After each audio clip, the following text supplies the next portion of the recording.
కోసమే వేచి ఉన్న రేయిలా వేయి కళ్ళతోటి ఎదురు చూడనా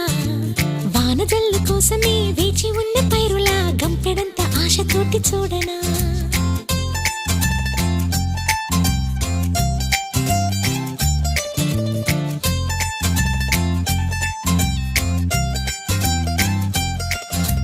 జోల పాట కోసం ఉయ్యాలలోన చంటి పాపలాగా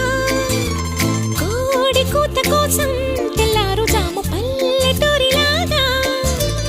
ఆగనే లేనుగా చెప్పవా నేరుగా గుండెలో ఉన్న మాట ఏ ఒకటి రెండు మూడు అంటూ అరే ఒక్కో క్షణాన్ని నేను